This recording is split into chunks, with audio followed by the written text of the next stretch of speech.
Everyone, मैं आपका स्वागत करता हूँ हमारे चैनल नॉलेज बम्प में।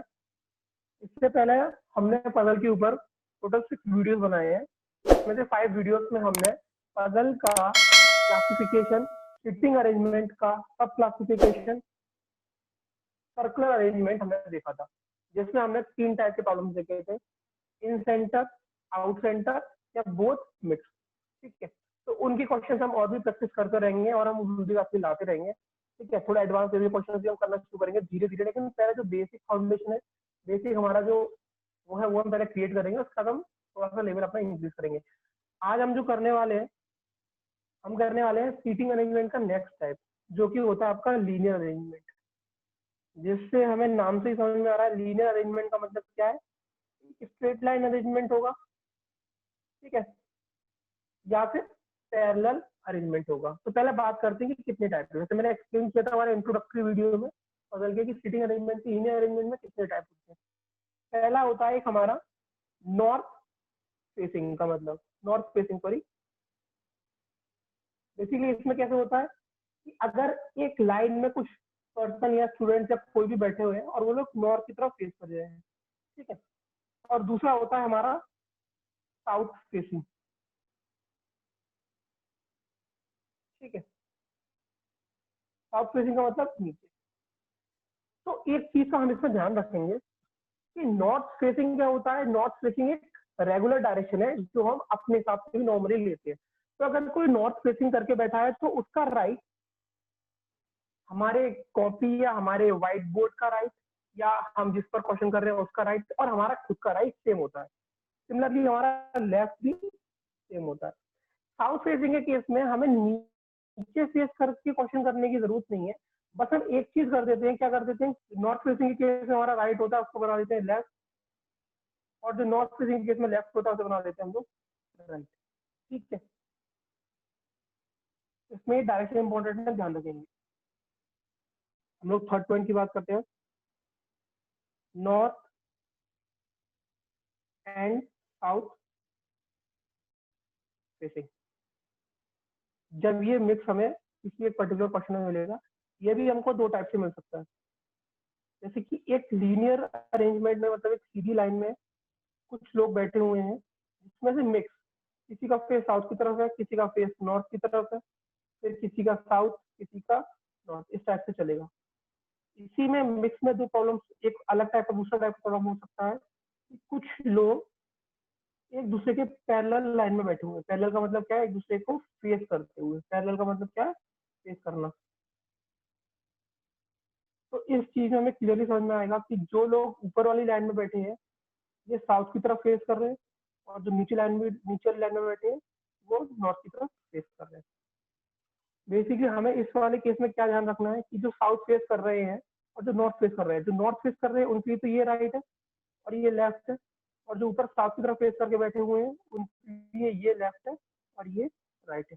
बाकी सब चीज सेम चलेगी। ठीक है, तो इस टाइप से हम इन तीनों अरेंजमेंट का बेसिक हमने देखा।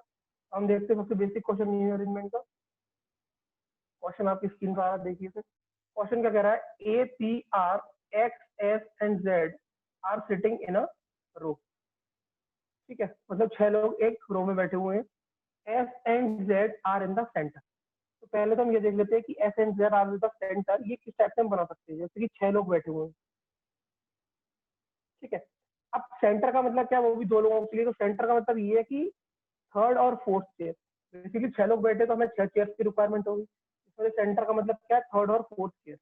S and Z are in the centre. तो ये चीज भी 2 तरीके से हो सकती है। कैसे हो सकती है वो देखते हैं। जैसे कि पहला कंडीशन में ऊपर बना दिया, दूसरी कंडीशन नीचे।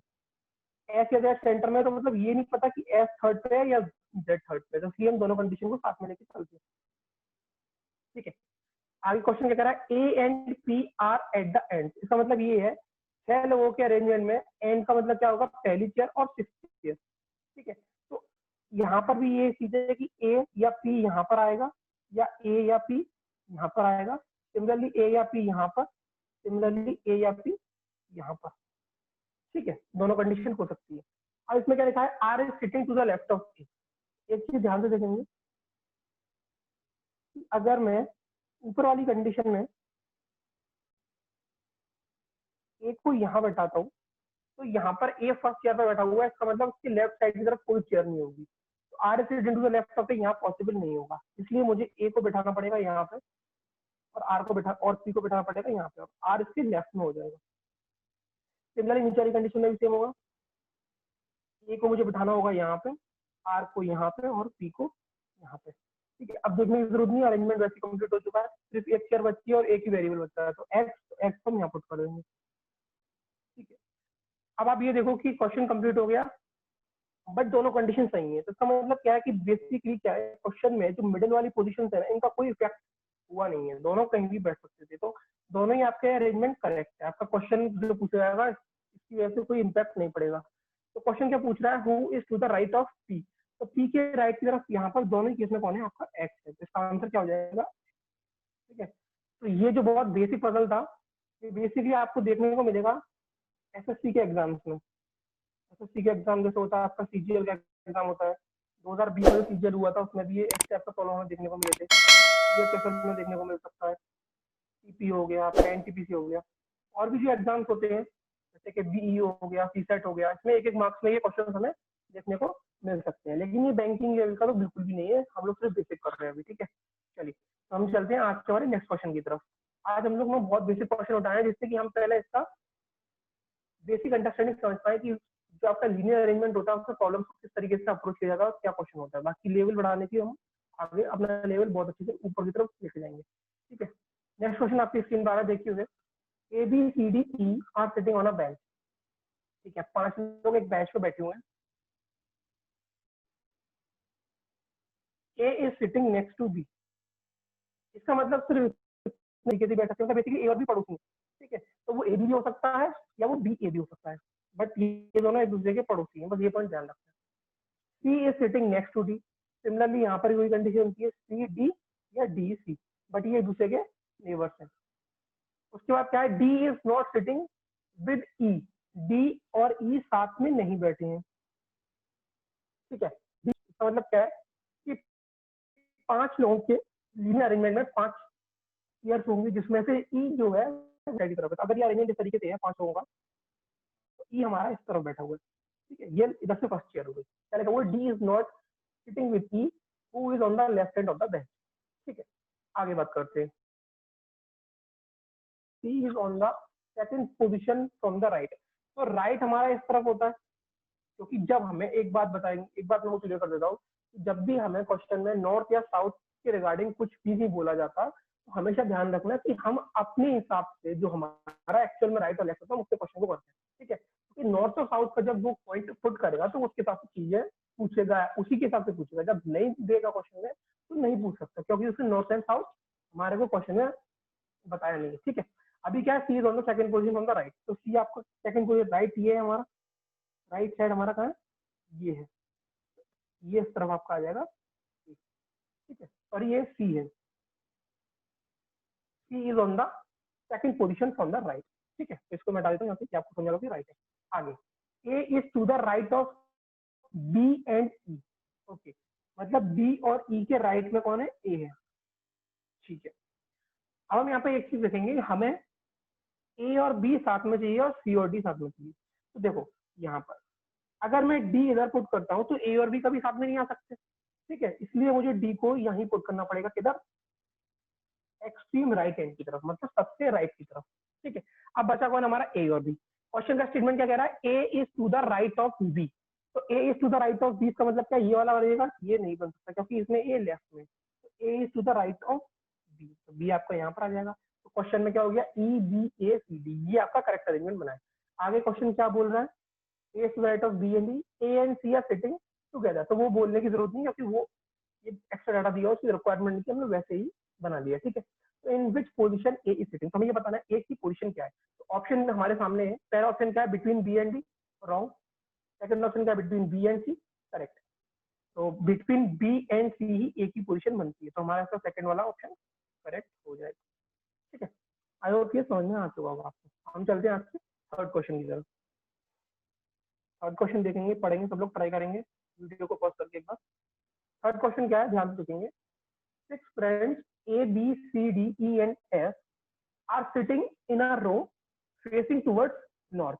ठीक है, अब बेसिकली हमें क्या बोल रखा है, ये नॉर्थ फेसिंग का क्वेश्चन है, तो नॉर्थ फेसिंग का तो फिर हम सिंपली कर सकते हैं, हम करते हैं हमारा राइट हमारे रफ पेज या हमारी कॉपी का राइट, और हमारा लेफ्ट हमारे रफ पेज हमारी कॉपी का लेफ्ट।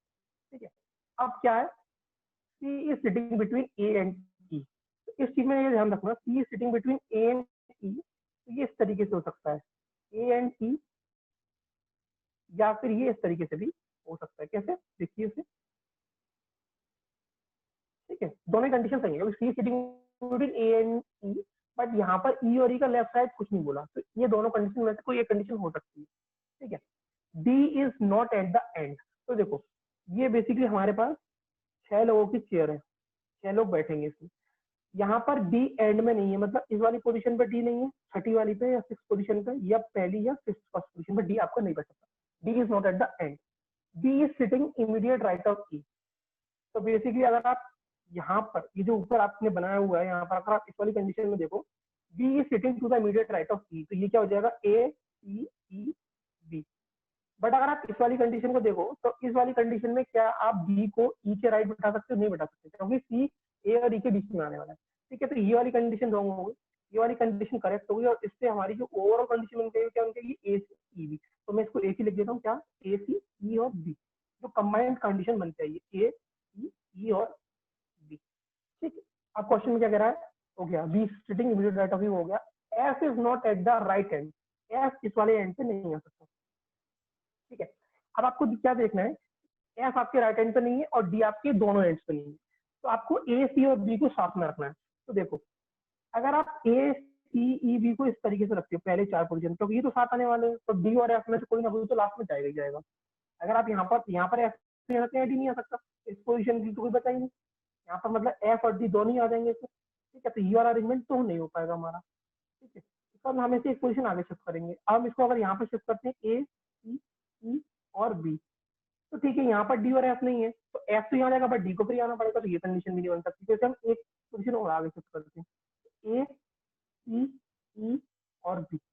आप देखो, अब डी यहाँ पर नहीं है, तो डी यहाँ आ जाएगा, और बचा जो रिमेनिंग पोजीशन है वो एफ आपका यहाँ जाएगा। तो ये आपका बना फाइनल अरेंजमेंट। ठीक है, आई होप आपको समझ में आया होगा। तो इसमें हमारे पास 2 क्वेश्चन है, तो पहला क्वेश्चन देखते हैं, how many person are there to the right of D. तो जो डी के राइट में कितने पर्सन है आपके पास, उसकी काउंटिंग कर लो आप, 1 2 3 4। तो इसका करेक्ट आंसर क्या हो जाएगा, 4, ऑप्शन नंबर डी। उसके बाद चलते हैं क्वेश्चन नंबर, इसी क्वेश्चन के सब क्वेश्चन पे, which of the following pair is fitting to one side of D. तो अगर मैं बात करता हूँ one side of D, pair की बात कर रहा है ना, इसका मतलब क्या, उसके साइड मतलब दोनों तरफ, इस तरफ भी और इस तरफ भी। तो डी के आसपास कौन बैठे हुए हैं, एफ एंड सी, बट यहाँ पर आप देखोगे F B not possible, F C नहीं हो सकता, एफ ई, मतलब कोई भी ऑप्शन मैच नहीं कर रहा। और अगर आप देखो, आप मेरी बात को ध्यान से सुनना है, इस वाले क्वेश्चन में आपके पास 2 ऑप्शन है, एक ऑप्शन है आपका C and D can not be determined, और एक ऑप्शन है ई नन ऑफ दी। ठीक है, अभी आपको मैं इन दोनों में डिफरेंस समझाता हूँ। ठीक है, क्योंकि बहुत लोग ये नहीं जानते कि नन ऑफ दीज में और सी एंड डी में फर्क क्या होता है। सी एंड डी का बेसिकली मतलब होता है, जब जैसे कि हमने जस्ट से पहले जो क्वेश्चन किया था लास्ट प्रीवियस लेक्चर में, उसमें वहां पर मैंने आपको इनवर्ड आउटवर्ड कराया था, जहां पर आप अगर एक बार उसे रिवाइंड करके देखना, तो वापस से देखना, वहां पर हमने जो क्वेश्चन किया था, एफ का सेंटर या आउट सेंटर क्लियर नहीं था, एफ अंदर दिख रहा है या बाहर दिख रहा है, वो क्लियर नहीं था। तो अगर हमसे उस वाले क्वेश्चन में पूछता कि what is the position of F, तो वहां पर आपका अगर ऑप्शन होते सी एंड डी या नॉन ऑफ दिस या कैन नॉट बी डिटरमाइंड, तो वहां पर आपका करेक्ट आंसर होता है कैन नॉट बी डिटरमाइंड, क्योंकि आप पूरा क्वेश्चन को सॉल्व करने के बाद भी उसकी पोजीशन को डिटरमाइन नहीं कर पाए थे। ठीक है, तो वहां पर आपका ऑप्शन होता है C and D can not be determined, but यहाँ पर आपको पता है कि डी के आसपास एफ और ए है। ठीक है, तो आपको जो इसमें 3 ऑप्शन दिए हैं उसमें से वो कोई भी करेक्ट नहीं है, लेकिन आप इस क्वेश्चन को जब खत्म कर लिया, तब आप इन दोनों के पेयर को पता लगा सकते थे, तभी आपने बताया कि एफ और ए डी के पेयर है, मतलब उसके नियर बाई पेयर है। तो इसका आंसर आपका नन ऑफ दिस होगा, कैन नॉट बी डिटरमाइंड नहीं होगा, क्योंकि आप डिटरमाइन तो कर चुके बट ऑप्शन मैच नहीं कर रहा, तो इसलिए इसका आपका ऑप्शन क्या होगा correct, E option none of this. ठीक है, आई होप आपको तीनों बेसिक क्वेश्चन समझ में आए होंगे। नेक्स्ट क्वेश्चन, नेक्स्ट आपका जो लेक्चर होगा उसमें हम लोग 10 लोग लेके आएंगे, 11 लोग करेंगे, पैरेलल रूप से क्वेश्चन करेंगे, सिंगल रो में ही नॉर्थ साउथ स्विचिंग करेंगे। बहुत सारे क्वेश्चन करने वाले हैं इसके, बहुत लेंदी टॉपिक है, बहुत बड़ा चैप्टर है, इसको हम करते हैं। ये मतलब आप समझो कि ये जब तक आपका रीजनिंग चलेगा ये क्वेश्चन आपको साइड बाय साइड मिलते रहेंगे, और हम लोग पैरेलली एक चैप्टर और शुरू करने वाले हैं। ठीक है, अगर आप लोगों की कोई डिमांड हो तो आप लोग हमें कमेंट सेक्शन में बताइए कौन सा टॉपिक शुरू करना, नहीं तो फिर मैं अपने अकॉर्डिंग उसको शुरू करूँगा। ठीक है, तो अगर आपको लेक्चर पसंद आया हो तो लाइक कीजिए, सब्सक्राइब कीजिए और शेयर करना मत भूलिए। Thank you.